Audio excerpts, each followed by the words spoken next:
Qué gusto, Liz. ¿Cómo estás? Bien, Milton, ¿tú? Muy bien, gracias. Listos para informarles.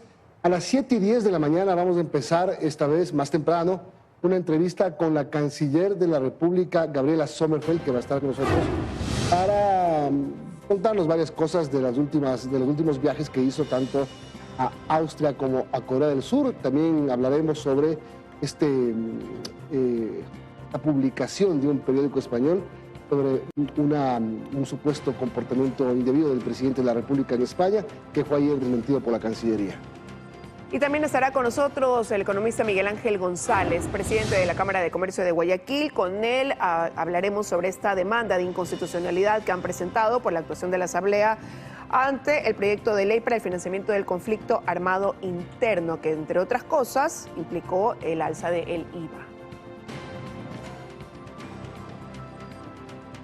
Vamos a empezar a revisar las principales noticias y la ley de turismo aprobada.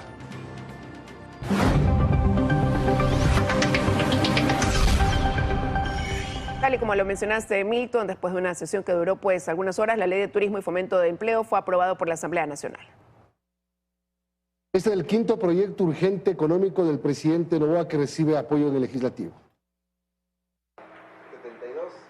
Estos fueron los festejos de la bancada del oficialismo luego de que la Ley de Turismo y Fomento del Empleo se aprobara con 83 votos a favor. Este es el quinto proyecto de ley económico urgente enviado por el Ejecutivo que consigue un espaldarazo del Legislativo. Hemos aprobado una ley importantísima para la generación de empleo, nos va a permitir invertir en capacitación, en infraestructura y una cosa muy importante, todas las pérdidas de los negocios turísticos de los años 2022 y 2023 van a poder ser deducidas. El ministro de Turismo, Nils Olsen, estuvo presente en todo el debate. Al salir destacó los principales beneficios que la nueva norma traerá al sector. Desde crear un fondo de promoción para la eliminación del 5% del ISD a las aerolíneas, asimismo también la eliminación del 5% de recargo del combustible. Son más de 600.000 familias que se van a ver beneficiadas. Entre los artículos también se contempla aspectos transversales para el turismo, como la reestructuración de créditos para el sector agrícola, reestructuración de deudas con el IES y seguro campesino y la remisión de multas e intereses para los créditos estudiantiles. A mí me ha sorprendido muchísimo que hay sectores que se oponen, se condonen deudas, intereses, multas que tiene el sector con el Estado. Porque cuando esos sectores fueron gobiernos, entonces ahí la remisión era buena. ¿Sabe qué, señores? Nosotros no somos los que le metemos la pata a ningún gobierno para que le vaya mal. La única bancada que se opuso a la ley fue la Revolución Ciudadana, aunque no todos, pues 7 de ellos respaldaron al gobierno. Lamentablemente, el primer informe perdió su calidad de unidad en materia. Metieron transporte. ¡Qué bonito! Legalizar el transporte por cuenta propia, dando la posibilidad a que estos sectores de poder terminen en definitiva y dando el servicio en detrimento de la transportación turística. Ahora el texto pasará al Ejecutivo para que en un plazo de 30 días presente sus observaciones o lo envíe al registro oficial. Y con 73 votos a favor, la Asamblea aprobó una resolución respecto a la proforma presupuestaria de 2024 del presidente Noboa. La moción provino de Jorge Álvarez, legislador social cristiano, después de que el oficialismo no consiguió que se aprobara el texto. Álvarez llamó al Ejecutivo a incluir en la proforma los recursos provenientes del incremento del 12% al 15% del impuesto al valor agregado IVA y las contribuciones especiales, que son parte de la ley para el financiamiento del conflicto armado interno. La legislatura dio un plazo de 10 días al Ejecutivo para que corrija estos temas, aunque Álvarez reconoció que no es vinculante.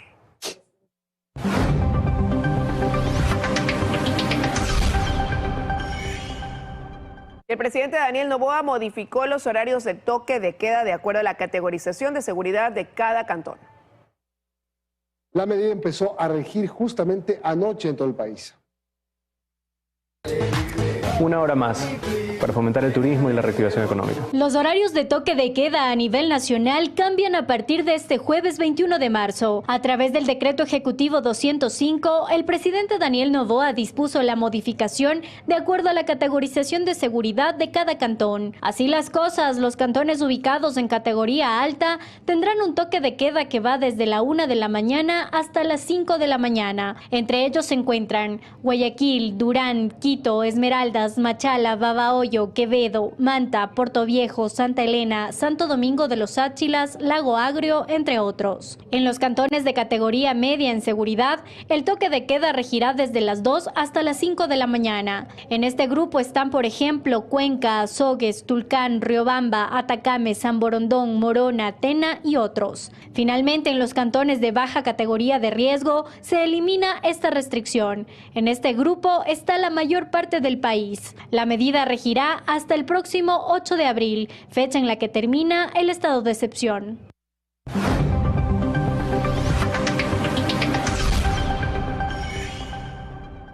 La madrugada de este viernes, un juez dictó prisión preventiva en contra de Francisco Barrero Abad, hijo de la vicepresidenta de la República, quien está siendo investigado por un presunto caso de tráfico de influencias efectuado en la vicepresidencia. Extraoficialmente se conoce que se trataría de un tema de diezmos.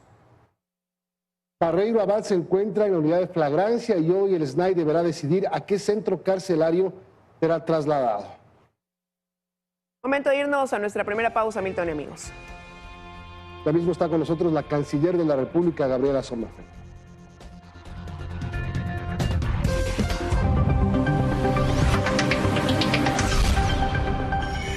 Estamos de regreso con más información. El juez de la Unidad Especializada Anticorrupción, Sebastián Cornejo, dictó orden de prisión preventiva en contra de la abogada nombrada en el caso Metástasis, Vivian Hernández, por el delito de lavado de activos.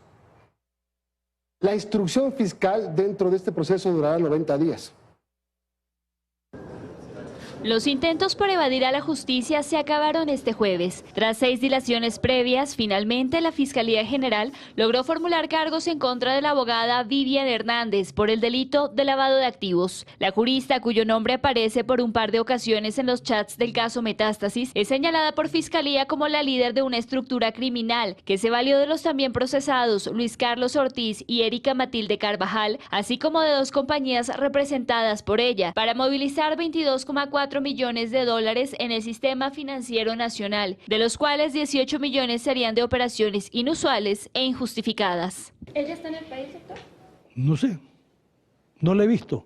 Como la andan persiguiendo a sol y sombra. Para sustentar su acusación, Fiscalía presentó más de 80 elementos de convicción, entre ellos un informe de la Unidad de Análisis Financiero, UAFE, que establece como principal cliente de Hernández a la Federación Ecuatoriana de Fútbol, pues laboró como su asesora de 2017 a 2019 por $770,000. Su segundo cliente más grande, la constructora Construdipro, con 8 facturas por $336,000, compañía que a su vez ha tenido relación con China Camse, Sinohidro y Petroecuador, empresas vinculadas a grandes casos de corrupción. Lo curioso es que Hernández laboró la mayor parte del tiempo sin contar con título profesional, pues apenas lo registró en la Cenecid en febrero de 2021. Entre los movimientos inusuales se relató además una serie de viajes que, según Fiscalía, fueron pagados por Hernández. 3 viajes con la ex vicepresidenta de la Corte Constitucional, sentenciada en el caso Sobornos, Pamela Martínez, a Miami, Panamá y La Habana. 1 con la ex asistente de Martínez, también condenada, Laura Terán, y 2 más con la jueza de la Corte Nacional, Cintia Guerrero. Hace una semana eran 80 cuerpos, ahora son 120 cuerpos. Entonces veo la rapidez de convocar audiencias. Tras valorar los elementos de Fiscalía, el juez dictó prisión preventiva. La instrucción fiscal durará 90 días.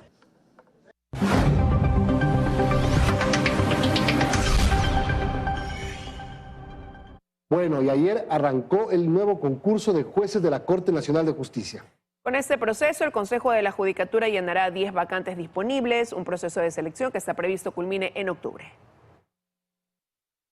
En medio de una profunda crisis en el sistema judicial, inició oficialmente el nuevo concurso para designar a jueces y conjueces de las salas especializadas de la Corte Nacional de Justicia. El presidente de la Judicatura, Álvaro Román, acompañado por los 3 vocales de esa entidad, anunció que este proceso inicia luego de la aprobación del cronograma general de las fases y subfases. El Alto Tribunal de Justicia Ordinaria que es la Corte Nacional, también requieren llenar las vacantes, que en este momento estamos convocando a 10 vacantes. A este concurso están convocados profesionales en libre ejercicio de la academia y de la función judicial y podrán postularse del 5 al 16 de abril. Eso además que el concurso contará con una veeduría ciudadana que dará seguimiento al proceso en cada una de las fases. Necesitamos que haya el mayor número de postulantes, hombres y mujeres.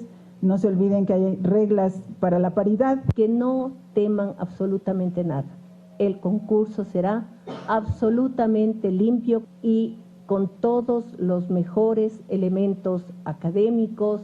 Recordemos que esta no es la primera vez que la Judicatura intenta llenar las vacantes en el Alto Tribunal, pues el pasado 18 de enero el Consejo de la Judicatura ya declaró nulo un concurso de jueces en la Corte Nacional de Justicia que arrancó en julio del año pasado. Tras ello se recalca que en este proceso cabe una gran responsabilidad. Según la planificación del Consejo de la Judicatura, los nuevos magistrados podrían estar designados en octubre.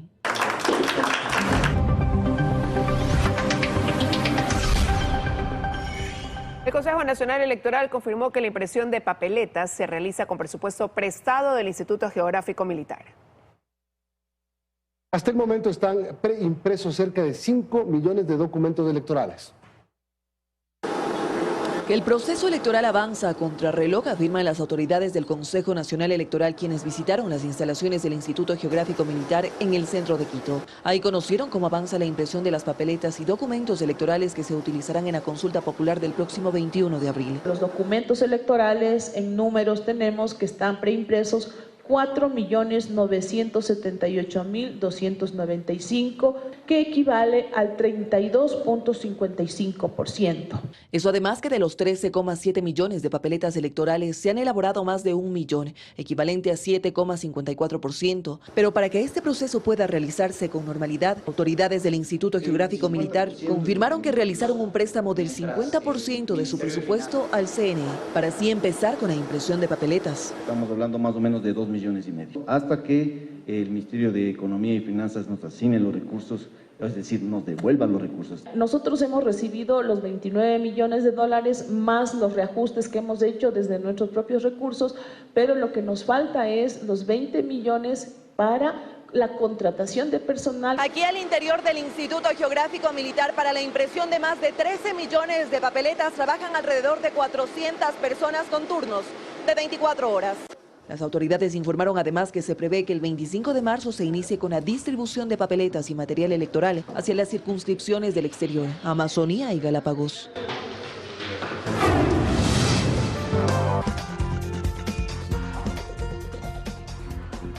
Las noticias: jueces removidos pagaban para regresar a sus cargos en la Corte del Guayas, permitió Mayra Salazar en conversaciones telefónicas. La Fiscalía continúa revelando los diálogos extraídos del celular de la ahora testigo protegida en el caso Purga. Sin empacho alguno, reconocía que todo tenía precio. Esta conversación data de julio de 2023. La exfuncionaria de la Judicatura Mayra Salazar conversa con el usuario César, presumiblemente un abogado, interesado en la, entre comillas, ayuda de Salazar, quien admite varias de las irregularidades que entonces sucedían en la Corte Provincial del Guayas. Hey, una pregunta, ¿Juan Paredes no estaba suspendido en la sala penal? Ya regresó hace puf, Poveda también, González también, a Lino lo cambiamos a civil. ¿Qué necesitas? ¿En serio? ¿Y eso? Con plata todo se puede. Y todo en esta vida tiene un precio. Él pagó y regresó. Es una acción de protección. Necesito que no la atiendan, sino que duerma hasta enero o marzo. González es ponente. ¿Cuánto se les puede dar? Esos son dólares. Avísame, no es mucho porque la idea es que no despachen porque igual el de primera instancia niega la acción. Dime tú para decirles, para que lo duerman. Déjame coordinar, mañana te aviso. Dale, lo hablaría con González. No es la primera conversación donde Salazar intermedia en favor de interesados para no dar trámite en algunos procesos, dilatar y hasta suspender otros. Tarifas de por medio. Pero Salazar sabía que operaba al margen de la ley, y eso se demuestra en una conversación de agosto de 2023. Bastante nerviosa, la exfuncionaria le pide a un secretario de la presidencia de la Corte Provincial del Guayas que desaparezca cualquier evidencia que la involucre en alguna investigación, pues había sido advertida de un allanamiento. Hay aviso de allanamientos, pilas. ¿Ves, hijo? Revise por si acaso que no tengamos ningún papelito. Voy. Miren mi puesto, porfa. Oye, ¿y si la oficina está cerrada? Chao allanamiento. Si no hay llave, rompen la chapa. ¿Ves, hijo? Pilas, revise que no haya nada. Hay papeles aquí, notas. Guárdelos en su bolso, papelitos que tengan números. Hay una tablet, se la pueden llevar. ¿La cojo? Sí, sáquela de ahí, póngala entre sus cosas. Cogí un celular también y unas hojas donde están impresas las causas de la prefectura. Voy a borrar la conversación. Perfecto. Lograba con información privilegiada estar un paso adelante. Sacaba ventaja. Pero eso no duró mucho. 4 meses después de esta conversación fue detenida y hoy es testigo protegida de la Fiscalía, que ha pedido protección especial para ella, pues rendirá su testimonio anticipado la próxima semana y en él podrían aparecer nuevos nombres. La tarde de ayer fue hallado el cadáver del marino en servicio pasivo secuestrado en mayo del 2023. La policía utilizó una retroexcavadora para encontrar sus restos enterrados en La Ladrillera, en el norte de Guayaquil. Después de 14 búsquedas en el sector de La Ladrillera, noroeste de Guayaquil, la tarde de este jueves, a punto de cumplirse un año, luego de 11 meses, 2 días de angustia, hallaron el cadáver del militar en servicio pasivo Gustavo Sergio Villalba Alejandro, enterrado. La búsqueda se dio en un terreno baldío de una zona conocida como Los Ajinos. A los agentes de la DINASED les tomó horas excavar hasta encontrar el cadáver. Utilizaron una retroexcavadora logrando encontrar restos óseos con prendas de vestir, cinturón y pantalón, cual vestía la víctima en el momento de su desaparición. El marino fue raptado el pasado 23 de mayo de 2023 de su domicilio, ubicado en la cooperativa Valle de Jerusalén, en la misma zona de La Ladrillera. Su hija comentó que aquel día su padre retornaba a su vivienda acompañado de un vecino, cuando fue interceptado por varios hombres quienes se subieron a su carro y lo obligaron a conducir hasta su hogar. Una vez dentro comenzaron a robar sus pertenencias y al darse cuenta que había pertenecido a las Fuerzas Armadas, lo apuntaron con varias armas y se lo llevaron. Ese mismo día, cerca de las 8 de la noche, mientras los familiares daban parte a la Policía Nacional, se percataron que el vehículo de su padre circulaba por el sector de donde lo secuestraron. Los gendarmes interceptaron el vehículo y detuvieron a la mujer que viajaba como copiloto. El conductor huyó. 2 días después hicieron allanamientos en 4 casas, donde encontraron pertenencias de su padre, capturando a 2 personas. Pero no dieron información del marino en servicio pasivo.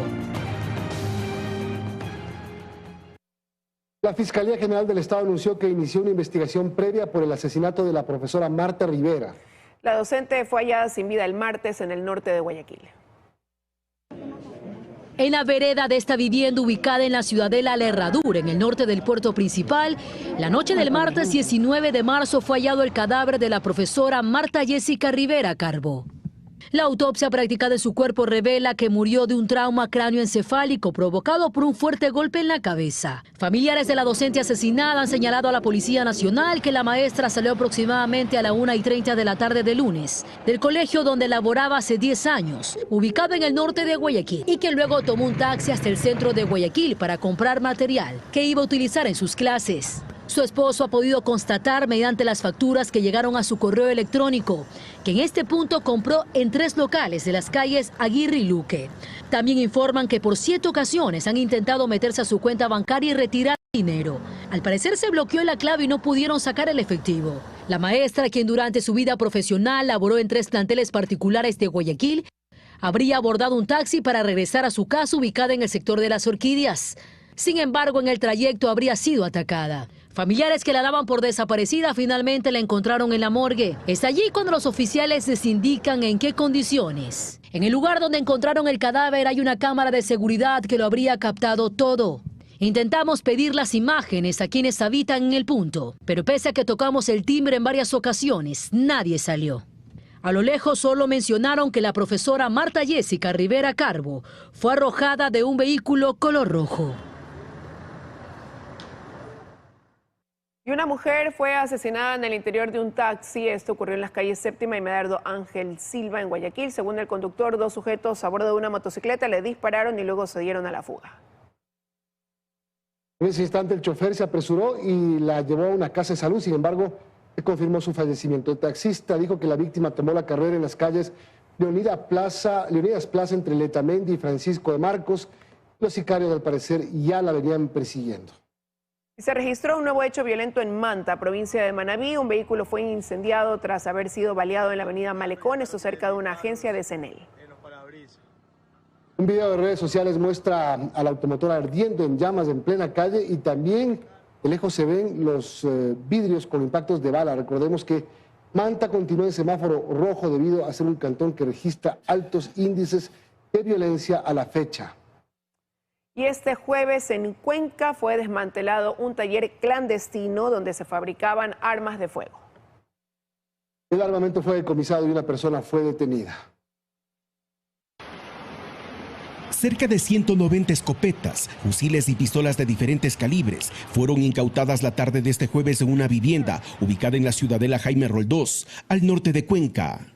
En el lugar funcionaba un taller de armería clandestina, pues las autoridades, a más de las armas de fuego, encontraron y retiraron equipos y herramientas que servían para fabricar artesanalmente lo decomisado. En este momento, como se les indica, están haciendo el levantamiento de todos los indicios en los cuales a futuro sirvan de elementos de convicción y, lógicamente, ustedes saben que continuará mediante la delegación de Fiscalía la investigación correspondiente con la finalidad de poder vincular a más personas. Algunas escopetas estaban empacadas y listas para salir al mercado, otras en proceso de fabricación. Nosotros tenemos acá una infraestructura donde los indicios nos indicarían que sería un taller. No podemos nosotros establecer este momento ni tiempos en los cuales se constituiría esto, por cuanto todavía no tenemos las pericias correspondientes. Una vez que tengamos esta situación, podremos dar cualquier información en concreto. Una persona fue encontrada en el taller. La misma fue puesta a órdenes de las autoridades competentes. Ahora se buscan más pistas para determinar el fin de esta gran cantidad de armas y cartuchos. La tarde de ayer, las 16 estaciones del metro de Quito suspendieron sus operaciones por 2 horas. Las autoridades afirmaron que se debió a un protocolo técnico. ¿Y cómo me regreso yo al sur? Exacto. Señor. Nuevamente y de forma inesperada, el metro de Quito evacuó a sus usuarios, cerró sus estaciones y detuvo la operación de los trenes de las 16 estaciones del metro. Usuarios expresaron su malestar tras 2 horas de suspensión del servicio. Yo estaba en la parte de abajo ya y nos evacuaron a todos. Justamente dijeron que era un problema en la estación de Labrador y justamente nos evacuaron. ¿Dieron alguna explicación tal vez? No, nada. Nos dijeron que era un problema, que no había rutas ni de norte a sur ni nada por el estilo. Estamos aquí un montón de gente sin podernos trasladar, sin que nos hayan dado ningún tipo de información. Desde las 12:30 de la tarde, la entidad anunció que por un protocolo técnico, los trenes presentarían un retraso. Y a las 12:45 anunció finalmente el cierre total de las 16 estaciones. Finalmente, a las 14:55, el metro volvió a funcionar. Sin embargo, esta no es la primera vez que se suspenden las operaciones de este medio de transporte. Se repite la historia. Sino que el 20 de enero y el 9 de febrero también ocurrió algo similar, ambos por fallas en el sistema de comunicaciones. Lo cierto es que esta tercera ocasión no sería la última, según el propio comunicado del metro, en el que señalan que este tipo de incidencias se pueden presentar durante la operación. ¿Pero es esto normal? Lo cierto es que otros metros del mundo, aunque realizan tareas de mantenimiento y control, no reportan 3 suspensiones de sus operaciones en tan solo 100 días de funcionamiento. Por el momento, la institución afirma que no dará una explicación más profunda sobre el tema.